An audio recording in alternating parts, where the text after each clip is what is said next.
ভূমি অফিসের দলিল লেখক, তার ঢাকাতে 10 তলা বাড়ি, সে পায় হলো প্রত্যেকদিন 60 টাকা।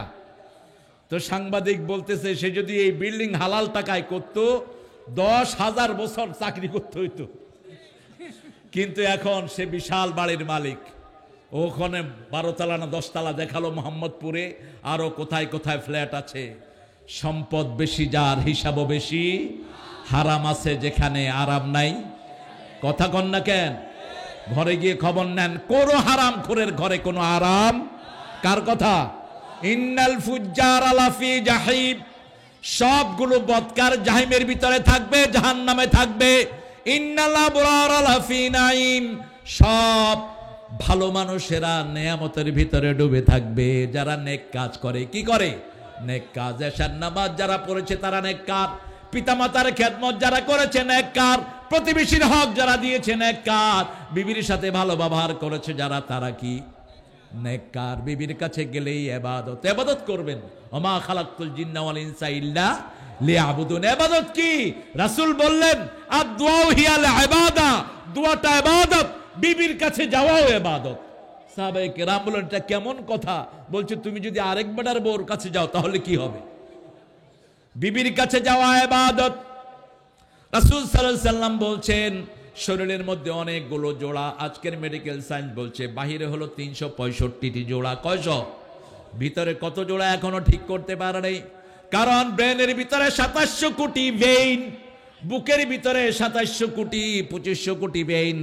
প্রত্যেক ভেইনের ভিতরে আবার জোড়া আছে যেগুলো অণুবীক্ষণ যন্ত্র ছাড়া দেখা সম্ভব। সিটি স্ক্যান করলে কিছুটা আসে। এত বিশাল শরীর, এই সব শরীরের জোড়াগুলো, জোড়ার সদকা দিতে বলেছেন রাসূল। সাহাবায়ে কেরাম বললেন ইয়া রাসূলুল্লাহ সাল্লাল্লাহু আলাইহি সাল্লাম কিভাবে জোড়ার সদকা দিব? রাসূল সাল্লাল্লাহু আলাইহি সাল্লাম বললেন সুবহানাল্লাহ, আলহামদুলিল্লাহ, আল্লাহু আকবার বললেই প্রতিটাতেই জোড়ার সদকা আদায় হয়ে যায়। এখন শরীরের এতগুলো জোড়ার সদকা কিভাবে আদায় করবেন? 24 ঘন্টা সুবহানাল্লাহ আলহামদুলিল্লাহ পড়লেও জোড়া আদায় হবে? একটা সহজ বুদ্ধি রাসূল সাল্লাল্লাহু আলাইহি সাল্লাম দিলেন। যারা চাস্তের সালাত পড়বে, চাস্তের সালাত হলো 8টার পর থেকে, সূর্য যখন গরম হয় তার পর থেকে জোহর পর্যন্ত, এই সময়টা হলো চাস্তের সময়। এই সময় রাসূল কখনো 2 রাকাত, কখনো 4 রাকাত, কখনো 8 রাকাত নামাজ পড়তেন। এই 4 রাকাত, 2 রাকাত, 8 রাকাত তৌফিক অনুযায়ী যারা পড়বে শরীরের সব জোড়ার হক তাদের আদায় হয়ে যাবে। পারবেন তো? কয়টা গেল? 2টা। 3 নাম্বার, সকাল সন্ধ্যায় বেশি করে তাসবিহ করবেন।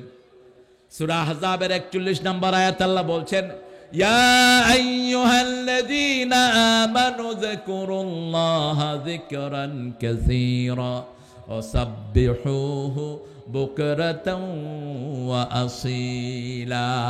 হে মুমিনেরা, সকাল সন্ধ্যায় তোমরা বেশি করে আল্লাহর জিকির করো আর তাসবিহ করো। সকাল এবং সন্ধ্যায় সবচেয়ে বেশি জিকির করতে হবে কার? তবে জিকিরের ভিতরে যেন কোনো লাফালাফি না হয়। যারা জিকিরের ভিতরে শরীর দুলায় এরা শয়তান। মা আয়েশা সিদ্দিকা রাদিয়াল্লাহু আনহা বর্ণনা, একজন সাহাবী ভালো গাইতে পারতেন, ইসলামী সঙ্গীত ভালো গাইতেন। মা আয়েশার কাছে তাকে নিয়ে যাওয়া হলো।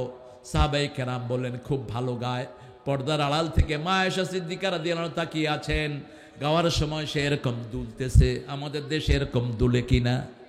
মা আয়েশা বললেন যাকা শয়তান, এটা শয়তান। যারা শরীরকে দোলায় নাচে এরা কি? কথা বলেন না কেন? শয়তান। মা সাফিয়ার যখন বিয়ে হলো, সাহাবায়ে কেরাম মদিনার আনসাররা দাওয়াত পেলেন, তিনারা যাচ্ছেন অলিমা খাওয়ার জন্য। তিনারা বলছেন মা সাফিয়া কি আমাদের মা হবে নাকি বান্দি হবে? কয়েকজন জ্ঞানী সাহাবী বললেন যদি তিনি সারা শরীর ঢেকে আসেন তিনি হবেন আমাদের মা, তিনি হবেন আমাদের কি? মা।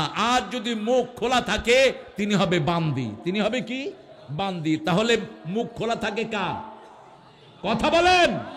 বান্দির। তোমার নেককার বিবি কেমনে মুখ খোলা নিয়ে বাইরে বের হয়? অসংখ্য বর্ণনা, ইফকের বর্ণনা আরো সুন্দর করে দিয়েছেন বুখারীতে।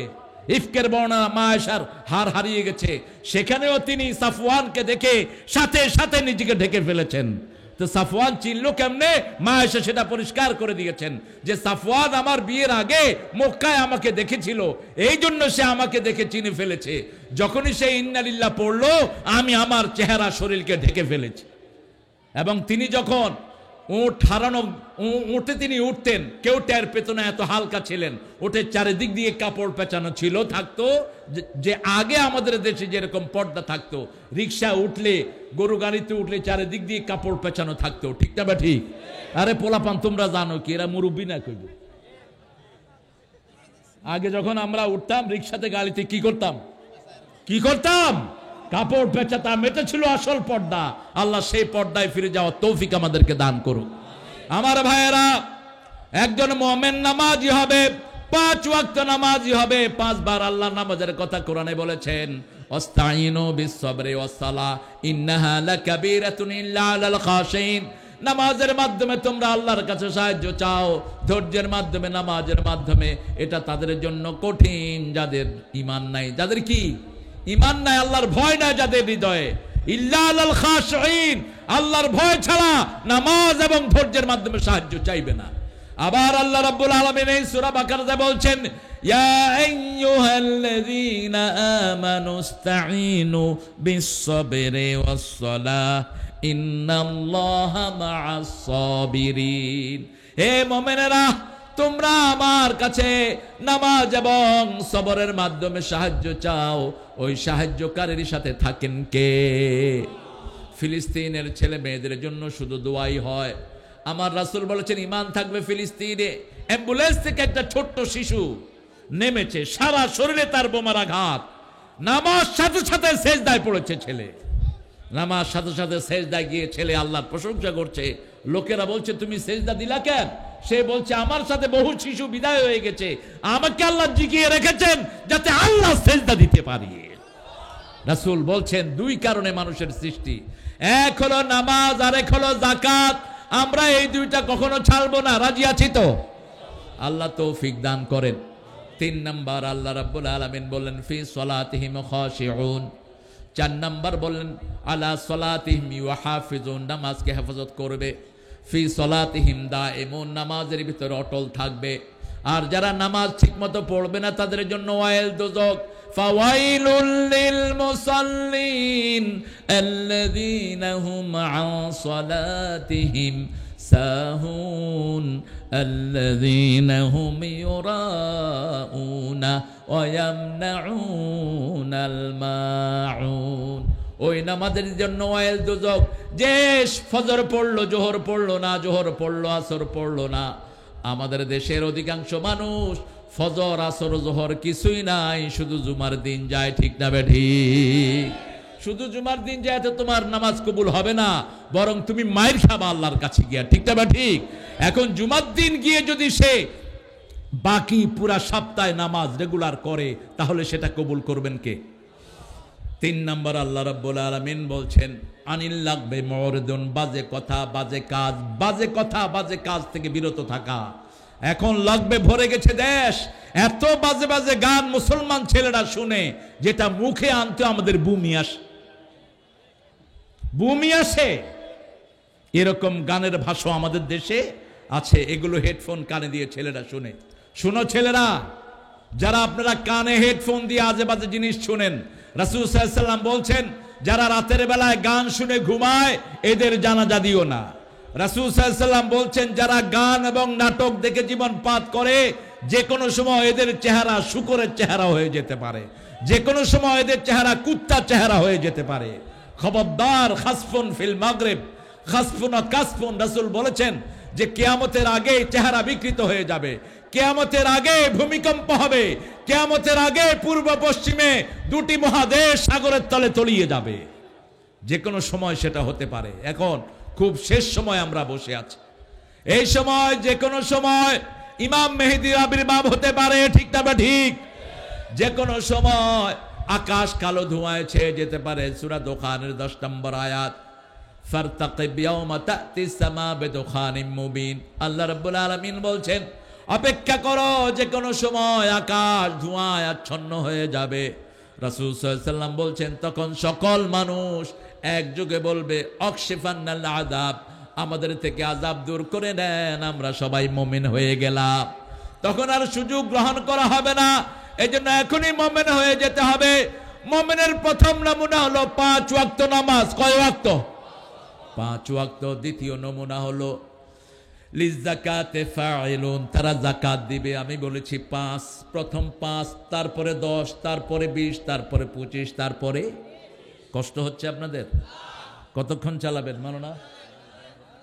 হ্যাঁ, আরে বাবা, কিসের 12:30 পর্যন্ত করতেছে? হ্যাঁ, যে সময় আনছেন এটাই তো সুন্নাহ বিরোধী সময়। কোথায় বসে আছেন? রাসূল সাল্লাল্লাহু আলাইহি ওয়াসাল্লাম জীবনে আসার পরে কোনো কথাই বলেন নাই। রাত 10টা আনলেন কেন? পাইছেন কোথায়? হ্যাঁ, কোথায় পেয়েছেন সুন্নাহ বিরোধী এসব কাজ? আসার পরেই তো রাসূল কথা বলেন নাই। আপনাদের এই ভাইয়ারা কি উঠছে কি পেশাব পায়খানার জন্য নাকি? এত ডায়াবেটিসের রোগী আছে নাকি? ধৈরা ধৈরা বসায়া দেন এগুলোতে। অভদ্র। কোরআন পড়ছি আর হাঁটছ। ভয় করো আল্লাহকে মূর্খ। খেল তামাশা নিয়ে বসি নাই, কারো বাপ দাদার কিচ্ছা কাহিনী নিয়ে বসি নাই এখানে। আমি হাদিস পড়ছি, কোরআন পড়ছি, তুমি হাঁটছ বেয়াদবের মতো। মাহফিলে বলি না আমি কাউকে বসতে, কারণ এমনি তো জায়গা নাই, বসবে কোথায়? আরেকজনের যেন ডিস্টার্ব না হয়। যাকাত দিবেন তো? দেখেন, কোরআন যদি মানতো আমাদের দেশে কোনো গরিব থাকতো না। 5 হলো যে সমস্ত খনিজ পদার্থ যে এলাকায় পাওয়া যাবে, ওই খনি থেকে 5টা অংশ ওই এলাকার লোকদেরকে দিতে হবে। এটা হলো ইসলামী শরিয়া। এখন আমাদের দেশে যেখানে যেখানে যাকাত, গ্যাসের খনি পাওয়া গেছে, সেখানে যাকাত দিছে? খবর নেই। সেখানে যাকাত দেয় নাই। এমনকি ওই এলাকার লোকদের বাড়িতে গ্যাসও নাই। তাদের থেকে নিয়ে সারা দেশে গ্যাস বিলি করে, কিন্তু তাদের কাছে গ্যাস নেই। সৌদি আরবে এখনো সেই কৃতজ্ঞতা আছে। সৌদি আরবে যেখানে গ্যাসের খনি পাওয়া যায়, ওখানে লোকদেরকে তারা শতকরা 5 হারে যাকাতের পয়সা দেয়। সবগুলো এমনি পয়সালা হয়ে গেছে। 2 নম্বর, 10, যদি আপনার ক্ষেতের ফসল আল্লাহর বৃষ্টি দিয়ে হয়, আপনি কোনো সেচের ব্যবস্থা করেন নাই, কোনো আপনি সারের ব্যবস্থা করেন নাই, তাহলে 10 মনে 1 মন কাকে দিতে হবে? আল্লাহকে দিতে হবে। আল্লাহকে দিতে। আল্লাহ আসমানে বয়ে রয়েছে, হেনে গিয়ে দিয়ে আসবেন। আরে ভাই, গরিবেরে দিবেন। ইন্নামাস সাদাকাতু লিল ফুকারা ওয়াল মাসাকিন ওয়াল আমিলিনা আলাইহা ওয়াল গারিমিন। এই যে সূরা তওবা 10:60 নম্বর আয়াত পড়ে নেবেন। 8টা খাত, সেখানে কয়টা? খাতের বাহিরে পয়সা দিতে থাকে সমানে, আর মনে করে বিরাট সওয়াবের কাজ করছি। কোথাকার কোন পীর সাহেব হয়েছেন, উনি বিশাল ওলিয়া আলকা, নামাজ নাই রোজা নাই, এরকম শয়তানগুলোও পীর হয়। আজকে দেখলাম ইউটিউবের ভিতরে এইগুলোতে দেখা যায়, এক বেডার কাছে এসে শুধু বেডিটা তার পায়ে চুমা খাচ্ছে। মানুষের আকল কোথায় গিয়েছে? প্রশাসনকে বলবো, ইউটিউব দেখে এ সমস্ত শয়তানদেরকে পিটায় জেলখানায় ঢুকাও। এদের কারণে বহু মানুষের ঈমান নষ্ট হচ্ছে, ঠিক কিনা? 10 দিবেন কাকে? গরিবকে। ইয়াউমা হাসাদিহি, ঘরে নিয়ে না, যখন খেতে কাটবেন। এটা কার হুকুম? ইয়াউমা হাসাদিহি হয়নি গনে কাটের, যখন খেতে কাটবেন তখনই এই ওসর আদায় করে দিবেন। আর যদি আল্লাহর বৃষ্টি হয়, বৃষ্টিতে যদি না হয়, আপনি সেচ দিয়েছেন, সার দিয়েছেন, 20 মনে 1 মন কাকে দিবেন? কাকে? গরিবকে দিবেন। এবার 25 ছাগল যদি 100 হয়, 30টা যদি ছাগল হয়, কয়টা? 30টা যদি ছাগল হয়, আল্লাহর খেতে আল্লাহর দেয়া জিনিসপত্র তারা খায়, আপনি কোনো খাওয়া কিনেন না, কিছুই কিনেন না, তাহলে আপনার এই 30টা ছাগল থেকে একটা ছাগল গরিবকে দিবেন। কাকে দিবেন? গরিবকে। 30টা না, 25টা থেকে একটা গরিবকে দিবেন। আর যদি গরু 30টা হয়, ওঁট 30টা হয়, তাহলে এই যদি সরকারি অর্থাৎ আল্লাহর শেষ থেকে তারা খায়, আল্লাহ যে ঘাস রেখেছেন এগুলো থেকে খায়। এটা একটা চমৎকার ঘটনা আছে সেদিন ওমর ফারুকের সময়। ওমর ফারুক রাদিয়াল্লাহু আনহু বাজার মনিটরিং করতেন। এখন আমাদের দেশে মনিটরিং যতই করে, সিন্ডিকেটের কারণে আজকে লবণের দাম বেশি, কালকে পেঁয়াজ বেশি, পশু আলু বেশি, ঠিক না? ঠিক। এই সমস্ত সিন্ডিকেটের জানোয়ারদেরকে ধরে জেলখানায় দাও, এদের হাত পা কেটে দাও, মানুষের যা ক্ষতি করে এরা, ঠিক না? ঠিক। পেঁয়াজ রেখে দিয়েছে কোল্ড স্টোরে, এখন পেঁয়াজ মা হয়ে গেছে। পেঁয়াজ এত পরিমাণে রাখছে, এই ফেসবুকে সব চলে আসে, মা হইছে মা, বুঝেন তো? পেঁয়াজ সবগুলোর গাছ উঠে গেছে, কয় লাভের লাগিয়া পেঁয়াজ রাখছে, সব শিশু পেঁয়াজ এখন মা হয়ে গেছে। কার হক মেরেছিস? রাসূল সাল্লাল্লাহু আলাইহি ওয়াসাল্লাম বলছে, যারা কোথাও সম্পদ রেখে কৃত্রিম সংকট সৃষ্টি করে, এরা সমস্ত সম্পদ আল্লাহর রাস্তায় দিলেও যেই ক্ষতি মানুষের করেছে সেই ক্ষতি পোষাবে না। আর ফরমালিন তো আছেই। তাজা মাছ খান, কয় পাঙ্গাস মাছ গরিবের খাওয়ার। আরে গরিবেরই তো হাট ভালো থাকে, তোরা পয়সালার তো হাট নষ্ট হয়ে গেছে দামি দামি জিনিসকে। তাজা মাছ খান, শরীর ভালো থাকবে। তাজা যে কোনো তাজা মাছ, আপনাদের এখানে কত জলধার আছে, এগুলো থেকে তাজা মাছ খান। এই যাকাত আমরা উসুল করতে হবে, যদি না করি সুজাউন আকরা। রাসূল সাল্লাল্লাহু আলাইহি ওয়াসাল্লাম বলেছেন, যারা যাকাত দেয় না তাদের এই যাকাতগুলো বিষধর সাপ হয়ে তার দুই গাল কামড়াবে আর বলবে, আনা কানজুকা না মালুকা, আমি তোমার সম্পদ, আমি তোমার গচ্ছিত মাল, যেটা থেকে তুমি যাকাত আদায় করো নাই। আল্লাহ আমাদেরকে হেফাজত করুক। যারা সুদ খায় তারা মোমেন না। কার কথা? আল্লাহর কথা। সূরা বাকারা, ওয়াদারু মা বাকিয়া মিনার রিবা ইন কুনতুম মুমিনিন। তোমরা যদি মুমিন হতে চাও, যার কাছে সুদের যা আছে সব ছেড়ে দাও। ফাইন লাম তাফআলু ফাযানু বিহারবিন মিনাল্লাহি ওয়া রাসূলিহি। যদি না ছাড়ো, আল্লাহ আল্লাহর রাসূলের বিরুদ্ধে যুদ্ধের জন্য প্রস্তুত হও, যুদ্ধ করবেন। আল্লাহর সাথে যুদ্ধ করতে রাজি আছেন তো? একটু কিছুদিন আগে কি পাঠাইছিলেন? করোনা। করোনা সবচেয়ে বেশি মারা গেছে যারা মুসলমানদেরকে মারছে বেশি। ওই দেশে সবচেয়ে বেশি মানুষ মারা গেছে যারা আমার ইরাককে ধ্বংস করেছে, আমার অসংখ্য মুসলমানকে হত্যা করেছে। ওই শালাদেরকে সবচেয়ে বেশি আল্লাহ করোনা দিয়া মেরেছে। হিসাব মিলিয়ে নেবেন। এখন যে কোনো একটা আসমানি গজব ঘুরছে, এই গজবে যারা মুসলমানদের গায়ে হাত তুলেছ বিদায় হয়ে যাবা। বিজ্ঞান বলছে, এই ডাক্তাররা বলছে, এটার চেয়ে মারাত্মক একটা ঘুরতেছে এখন। মুসলমানদেরকে হেফাজত করেছেন কে? আমাদের সরকার খুব বুদ্ধিমান, চালাক। করোনা যখন বাড়ছে, প্রধানমন্ত্রী বলল যে হেফজখানা খুলে দাও, মরলে হাফিজগুলো মইরা যাবে। এখানে দুইটা কারণ ছিল, একটা হলো কোরআনের মর্যাদা পরীক্ষা করা, আরেকটা হলো আমাদের কোরআন যে মানুষকে শাফা দিতে পারে এটা ঠিক মতো মানুষের মধ্যে প্রতিষ্ঠিত করা। হেফজখানা খুলে দেওয়া হলো। রাত ৩টার সময় উঠে ছোট্ট ছোট্ট কোমলমতি ফুলের মতো শিশুগুলো পড়া শুরু করে, আউযু বিল্লাহি মিনাশ বিসমিল্লাহির রাহমানির রাহিম তাবারাকাল্লাযী বিয়াদিহিল মুলক ওয়া হুয়া আলা কুল্লি শাইইন কাদির। এই যে 11টা ছেলে শুনে দেখাচ্ছে, ভূমি অফিসের দলিল লেখক, তার ঢাকাতে 10 তলা বাড়ি, সে পায় হলো প্রত্যেকদিন 60 টাকা। তো সাংবাদিক বলতেছে, সে যদি এই বিল্ডিং হালাল টাকায় করত 10,000 বছর চাকরি করতে হইতো। কিন্তু এখন সে বিশাল বাড়ির মালিক। ওখানে 12 তলা না 10 তলা দেখালো মোহাম্মদপুরে, আরো কোথায় কোথায় ফ্ল্যাট আছে। সম্পদ বেশি যার, হিসাবও বেশি। হারাম আছে যেখানে, আরাম নাই। কথা কন না কেন? ঘরে গিয়ে খবর নেন, কোন হারাম খোরের ঘরে কোনো আরাম। কার কথা? ইন্নাল ফুজ্জার আলাফি জাহিম। সবগুলো বদকার জাহিমের ভিতরে থাকবে, জাহান্নামে থাকবে। ইন্নাল আবরার আলাফি নাঈম। সব ভালো মানুষেরা নেয়ামতের ভিতরে ডুবে থাকবে, যারা নেক কাজ করে। কি করে? নেক কাজ। এশার নামাজ যারা পড়েছে তারা নেককার, পিতামাতার খেদমত যারা করেছে নেককার, প্রতিবেশীর হক যারা দিয়েছে নেককার, বিবির সাথে ভালো ব্যবহার করেছে যারা, তারা কি? নেককার। বিবির কাছে গেলেই ইবাদত। ইবাদত করবেন, ওমা খালাকতুল জিন্না ওয়াল ইনসা ইল্লা লিয়াবুদুন। ইবাদত কি? রাসূল বললেন, আদ-দুআউ হিয়াল ইবাদা। দোয়াটা ইবাদত, বিবির কাছে যাওয়াও ইবাদত। সাহাবায়ে কেরাম বললেন, এটা কেমন কথা? বলছে, তুমি যদি আরেক বেটার বউর কাছে যাও তাহলে কি হবে? বিবির কাছে যাওয়া ইবাদত। রাসূল সাল্লাল্লাহু আলাইহি সাল্লাম বলছেন, শরীরের মধ্যে অনেকগুলো জোড়া। আজকের মেডিকেল সায়েন্স বলছে বাহিরে হলো 365টি জোড়া। কয়শ? ভিতরে কত জোড়া এখনো ঠিক করতে পারে নাই। কারণ ব্রেনের ভিতরে 2700 কোটি ভেইন, বুকের ভিতরে 2700 কোটি 2500 কোটি ভেইন। প্রত্যেক ভেইনের ভিতরে আবার জোড়া আছে যেগুলো অণুবীক্ষণ যন্ত্র ছাড়া দেখা সম্ভব।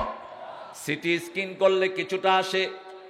এত বিশাল শরীর, এই সব শরীরের জোড়াগুলো জোড়ার সদকা দিতে বলেছেন রাসূল। সাহাবায়ে কেরাম বললেন, ইয়া রাসূলুল্লাহ সাল্লাল্লাহু আলাইহি সাল্লাম, কিভাবে জোড়ার সদকা দিব?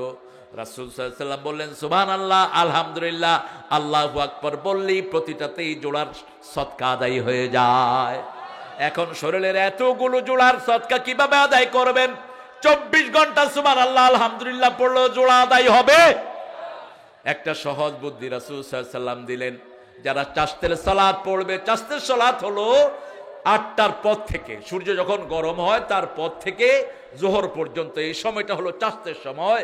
এই সময় রাসূল কখনো 2 রাকাত, কখনো 4 রাকাত, কখনো 8 রাকাত নামাজ পড়তেন। এই 4 রাকাত, 2 রাকাত, 8 রাকাত তৌফিক অনুযায়ী যারা পড়বে শরীরের সব জোড়ার হক তাদের আদায় হয়ে যাবে। পারবেন তো? কয়টা গেল? 2টা। 3 নাম্বার, সকাল সন্ধ্যায় বেশি করে তাসবিহ করবেন। সূরা আহজাবের 41 নম্বর আয়াত আল্লাহ বলছেন, ইয়া আইয়ুহাল্লাযীনা আমানু যাকুরুল্লাহা যিকরান কাসীরা ওয়া সাব্বিহুহু বুকরাতাও ওয়া আসীলা। হে মুমিনেরা, সকাল সন্ধ্যায় তোমরা বেশি করে আল্লাহর জিকির করো আর তাসবিহ করো। সকাল এবং সন্ধ্যায় সবচেয়ে বেশি জিকির করতে হবে কার? তবে জিকিরের ভিতরে যেন কোনো লাফালাফি না হয়। যারা জিকিরের ভিতরে শরীর দুলায় এরা শয়তান।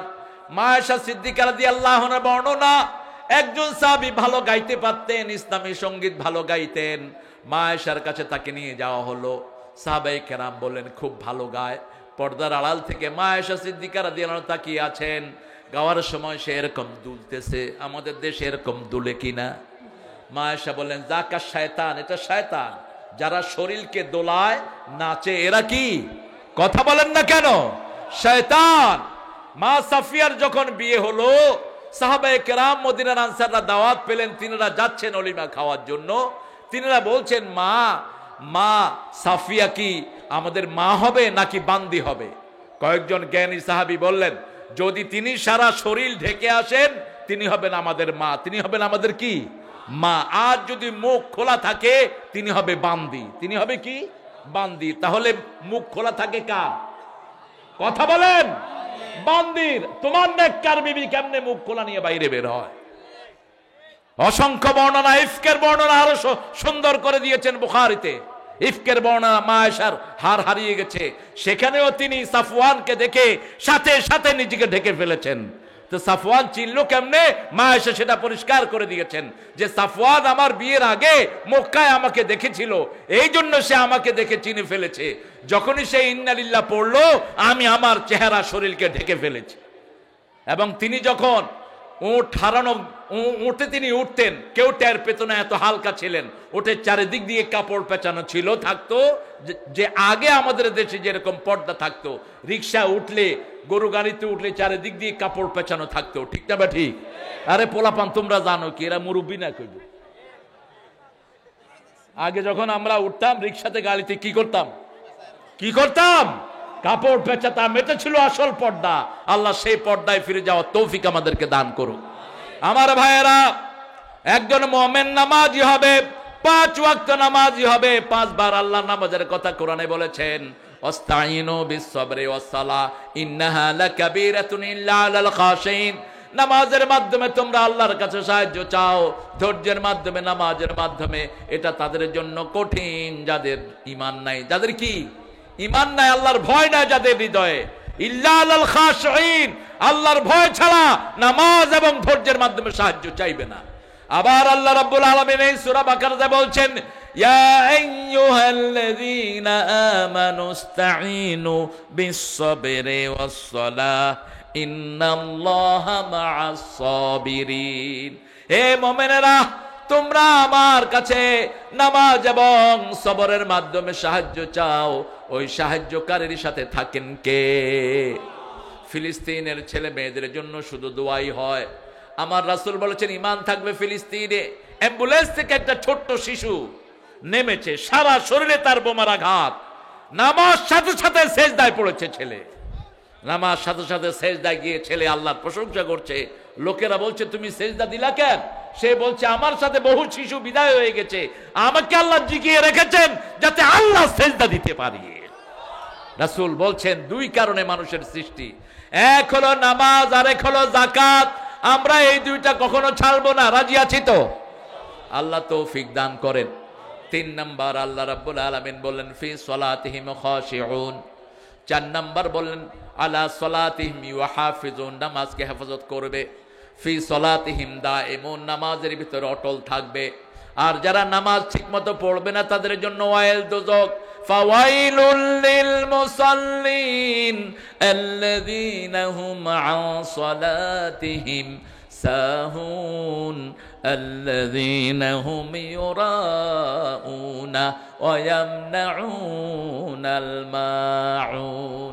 ওই নামাজের জন্য ওয়াইল দোজক, যে ফজর পড়লো, জোহর পড়লো না, জোহর পড়লো, আসর পড়লো না। আমাদের দেশের অধিকাংশ মানুষ ফজর আসর জোহর কিছুই নাই, শুধু জুমার দিন যায়। ঠিক না বেঠিক? শুধু জুমার দিন যায় তো তোমার নামাজ কবুল হবে না, বরং তুমি মায়ের খাবা আল্লাহর কাছে গিয়া। ঠিক না বেঠিক? এখন জুমার দিন গিয়ে যদি সে বাকি পুরা সপ্তাহে নামাজ রেগুলার করে তাহলে সেটা কবুল করবেন কে? 3 নাম্বার আল্লাহ রাব্বুল আলামিন বলছেন আনিল লাগবে মুরদুন, বাজে কথা বাজে কাজ, বাজে কথা বাজে কাজ থেকে বিরত থাকা। এখন লাগবে ভরে গেছে দেশ, এত বাজে বাজে গান মুসলমান ছেলেরা শুনে যেটা মুখে আনতে আমাদের বমি আসে, বমি আসে। এরকম গানের ভাষা আমাদের দেশে আছে, এগুলো হেডফোন কানে দিয়ে ছেলেরা শুনে। শুনো ছেলেরা, যারা আপনারা কানে হেডফোন দিয়ে আজে বাজে জিনিস শুনেন, রাসূল সাল্লাল্লাহু আলাইহি ওয়াসাল্লাম বলছেন যারা রাতের বেলায় গান শুনে ঘুমায় এদের জানাজা দিও না। রাসূল সাল্লাল্লাহু আলাইহি ওয়াসাল্লাম বলছেন যারা গান এবং নাটক দেখে জীবন পাত করে যে কোনো সময় এদের চেহারা শূকরের চেহারা হয়ে যেতে পারে, যে কোনো সময় এদের চেহারা কুত্তার চেহারা হয়ে যেতে পারে। খবরদার, খাসফুন ফিল মাগরিব খাসফুন ওয়া কাসফুন। রাসূল বলেছেন যে কিয়ামতের আগে চেহারা বিকৃত হয়ে যাবে, কিয়ামতের আগে ভূমিকম্প হবে, কিয়ামতের আগে পূর্ব পশ্চিমে দুটি মহাদেশ সাগরের তলে তলিয়ে যাবে। যে কোনো সময় সেটা হতে পারে। এখন খুব শেষ সময় আমরা বসে আছি, এই সময় যে কোনো সময় ইমাম মেহেদীর আবির্ভাব হতে পারে। ঠিক না ঠিক? যে কোনো সময় আকাশ কালো ধোঁয়ায় ছেয়ে যেতে পারে। সূরা দুখানের 10 নম্বর আয়াত, ফারতাকিব ইয়াওমা তা'তিস সামা বিদুখানিম মুবিন। আল্লাহ রাব্বুল আলামিন বলছেন অপেক্ষা করো, যে কোনো সময় আকাশ ধোঁয়ায় আচ্ছন্ন হয়ে যাবে। রাসূল সাল্লাল্লাহু আলাইহি ওয়াসাল্লাম বলছেন তখন সকল মানুষ একযোগে বলবে অকশিফান্নাল আযাব, আমাদের থেকে আযাব দূর করে নেন, আমরা সবাই মুমিন হয়ে গেলাম। তখন আর সুযোগ গ্রহণ করা হবে না। এই জন্য এখনই মুমিন হয়ে যেতে হবে। মুমিনের প্রথম নমুনা হলো 5 ওয়াক্ত নামাজ। কয় ওয়াক্ত? 5 ওয়াক্ত। দ্বিতীয় নমুনা হলো লিজাকাতে ফাইলুন, তারা যাকাত দিবে। আমি বলেছি 5, প্রথম 5, তারপরে 10, তারপরে 20, তারপরে 25, তারপরে। কষ্ট হচ্ছে আপনাদের? কতক্ষণ চালাবেন মানো না? হ্যাঁ, আরে বাবা, কিসের 12:30 পর্যন্ত করতেছে? হ্যাঁ, যে সময় আনছেন এটাই তো সুন্নাহ বিরোধী সময়।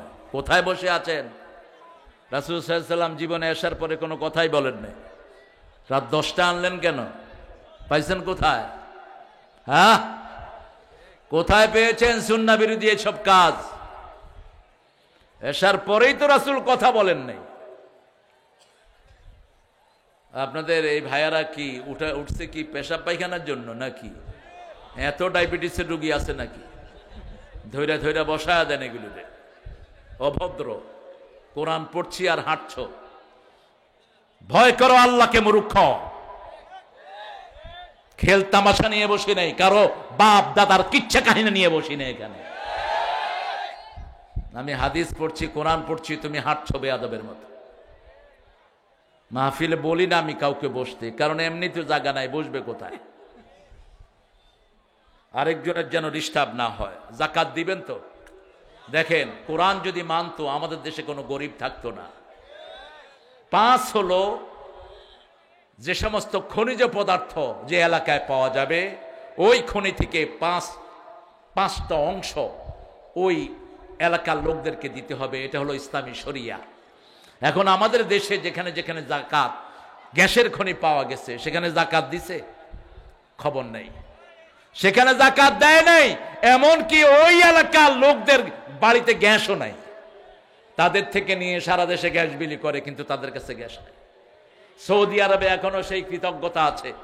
সৌদি আরবে যেখানে গ্যাসের খনি পাওয়া যায় ওখানে লোকদেরকে তারা শতকরা 5 হারে যাকাতের পয়সা দেয়, সবগুলো এমনি পয়সালা হয়ে গেছে।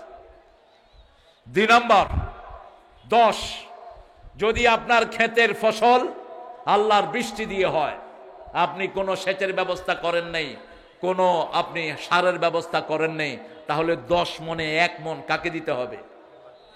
আল্লাহকে দিতে হবে। আল্লাহকে দিতে, আল্লাহ আসমানে বয়ে রয়েছে, হেনে গিয়ে দিয়ে আসবেন। আরে ভাই গরিবের দিবেন। ইন্নামাস সাদাকাতু লিল ফুকারা ওয়াল মাসাকিন ওয়াল আমিলিনা আলাইহা ওয়াল গারিমিন। এই যে সূরা তওবা 10-60 নম্বর আয়াত পড়ে নেবেন। 8টা খাত, সেখানে কয়টা? খাতের বাহিরে পয়সা দিতে থাকে সমানে, আর মনে করে বিরাট সওয়াবের কাজ করছি। কোথাকার কোন পীর সাহেব হয়েছেন, উনি বিশাল ওলিয়া আলকা, নামাজ নাই রোজা নাই, এরকম শয়তানগুলোও পীর হয়। আজকে দেখলাম ইউটিউবের ভিতরে এইগুলোতে দেখা যায় এক বেডার কাছে এসে শুধু বেডিটা তার পায়ে চুমা খাচ্ছে। মানুষের আকল কোথায় গিয়েছে? প্রশাসনকে বলবো ইউটিউব দেখে এ সমস্ত শয়তানদেরকে পিটায় জেলখানায় ঢুকাও। এদের কারণে বহু মানুষের ঈমান নষ্ট হচ্ছে, ঠিক কিনা? 10 দিবেন কাকে? গরিবকে। ইয়াউমা হাসাদিহি, ঘরে নিয়ে না, যখন খেতে কাটবেন। এটা কার হুকুম? ইয়াউমা হাসাদিহি হয়নি গনে কাটের, যখন খেতে কাটবেন তখনই এই ওসর আদায় করে দিবেন। আর যদি আল্লাহর বৃষ্টি হয়, বৃষ্টিতে যদি না হয়, আপনি সেচ দিয়েছেন, সার দিয়েছেন, 20 মনে 1 মন কাকে দিবেন? কাকে? গরিবকে দিবেন। এবার 25 ছাগল যদি 100 হয়, 30টা যদি ছাগল হয়, কয়টা? 30টা যদি ছাগল হয়, আল্লাহর খেতে আল্লাহর দেয়া জিনিসপত্র তারা খায়, আপনি কোনো খাওয়া কিনেন না, কিছুই কিনেন না, তাহলে আপনার এই 30টা ছাগল থেকে একটা ছাগল গরিবকে দিবেন। কাকে দিবেন? গরিবকে। 30টা না, 25টা থেকে একটা গরিবকে দিবেন। আর যদি গরু 30টা হয়, ওঁট 30টা হয়, তাহলে এই যদি সরকারি অর্থাৎ আল্লাহর শেষ থেকে তারা খায়, আল্লাহ যে ঘাস রেখেছেন এগুলো থেকে খায়। এটা একটা চমৎকার ঘটনা আছে সেদিন ওমর ফারুকের সময়। ওমর ফারুক রাদিয়াল্লাহু আনহু বাজার মনিটরিং করতেন। এখন আমাদের দেশে মনিটরিং যতই করে, সিন্ডিকেটের কারণে আজকে লবণের দাম বেশি, কালকে পেঁয়াজ বেশি, পশু আলু বেশি, ঠিক না? ঠিক। এই সমস্ত সিন্ডিকেটের জানোয়ারদেরকে ধরে জেলখানায় দাও, এদের হাত পা কেটে দাও, মানুষের যা ক্ষতি করে এরা, ঠিক না? ঠিক। পেঁয়াজ রেখে দিয়েছে কোল্ড স্টোরে, এখন পেঁয়াজ মা হয়ে গেছে। পেঁয়াজ এত পরিমাণে রাখছে, এই ফেসবুকে সব চলে আসে, মা হইছে মা, বুঝেন তো? পেঁয়াজ সবগুলোর গাছ উঠে গেছে, কয় লাভের লাগিয়া পেঁয়াজ রাখছে, সব শিশু পেঁয়াজ এখন মা হয়ে গেছে। কার হক মেরেছিস? রাসূল সাল্লাল্লাহু আলাইহি ওয়াসাল্লাম বলছে, যারা কোথাও সম্পদ রেখে কৃত্রিম সংকট সৃষ্টি করে, এরা সমস্ত সম্পদ আল্লাহর রাস্তায় দিলেও যেই ক্ষতি মানুষের করেছে সেই ক্ষতি পোষাবে না। আর ফরমালিন তো আছেই। তাজা মাছ খান, কয় পাঙ্গাস মাছ গরিবের খাওয়ার। আরে গরিবেরই তো হাট ভালো থাকে, তোরা পয়সালার তো হাট নষ্ট হয়ে গেছে দামি দামি জিনিসকে। তাজা মাছ খান, শরীর ভালো থাকবে। তাজা যে কোনো তাজা মাছ, আপনাদের এখানে কত জলধার আছে, এগুলো থেকে তাজা মাছ খান। এই যাকাত আমরা উসুল করতে হবে, যদি না করি সুজাউন আকরা। রাসূল সাল্লাল্লাহু আলাইহি ওয়াসাল্লাম বলেছেন, যারা যাকাত দেয় না তাদের এই যাকাতগুলো বিষধর সাপ হয়ে তার 2 গাল কামড়াবে, আর বলবে আনা কানজুকা না মালুকা, আমি তোমার সম্পদ, আমি তোমার গচ্ছিত মাল, যেটা থেকে তুমি যাকাত আদায় করো নাই। আল্লাহ আমাদেরকে হেফাজত করুক। যারা সুদ খায় তারা মুমিন না। কার কথা? আল্লাহর কথা। সূরা বাকারা, ওয়াদারু মা বাকিয়া মিনার রিবা ইন কুনতুম মুমিনিন। তোমরা যদি মুমিন হতে চাও, যার কাছে সুদের যা আছে সব ছেড়ে দাও। ফাইন লাম তাফআলু ফাযানু বিহারবিন মিনাল্লাহি ওয়া রাসূলি। যদি না ছাড়ো, আল্লাহ আল্লাহর রাসূলের বিরুদ্ধে যুদ্ধের জন্য প্রস্তুত হও, যুদ্ধ করবেন। আল্লাহর সাথে যুদ্ধ করতে রাজি আছেন তো? একটু কিছুদিন আগে কি পাঠাইছিলেন? করোনা। করোনা সবচেয়ে বেশি মারা গেছে যারা মুসলমানদেরকে মারছে বেশি। ওই দেশে সবচেয়ে বেশি মানুষ মারা গেছে যারা আমার ইরাককে ধ্বংস করেছে, আমার অসংখ্য মুসলমানকে হত্যা করেছে। ওই শালাদেরকে সবচেয়ে বেশি আল্লাহ করোনা দিয়া মেরেছে। হিসাব মিলিয়ে নেবেন। এখন যে কোনো একটা আসমানি গজব ঘুরছে, এই গজবে যারা মুসলমানদের গায়ে হাত তুলেছে বিদায় হয়ে যাবা। বিজ্ঞান বলছে, এই ডাক্তাররা বলছে এটার চেয়ে মারাত্মক একটা ঘুরতেছে এখন। মুসলমানদেরকে হেফাজত করেছেন কে? আমাদের সরকার খুব বুদ্ধিমান, চালাক। করোনা যখন বাড়ছে, প্রধানমন্ত্রী বলল যে হেফজখানা খুলে দাও, মরলে হাফিজগুলো মইরা যাবে। এখানে দুইটা কারণ ছিল, একটা হলো কোরআনের মর্যাদা পরীক্ষা করা, আরেকটা হলো আমাদের কোরআন যে মানুষকে শাফা দিতে পারে এটা ঠিক মতো মানুষের মধ্যে প্রতিষ্ঠিত করা। হেফজখানা খুলে দেওয়া হলো। রাত ৩টার সময় উঠে ছোট্ট ছোট্ট কোমলমতি ফুলের মতো শিশুগুলো পড়া শুরু করে, আউযু বিল্লাহি মিনাশ বিসমিল্লাহির রাহমানির রহিম তাবারাকাল্লাযী বিয়াদিহিল মুলক ওয়া হুয়া আলা কুল্লি শাইইন কাদির। এই যে 11টা ছেলে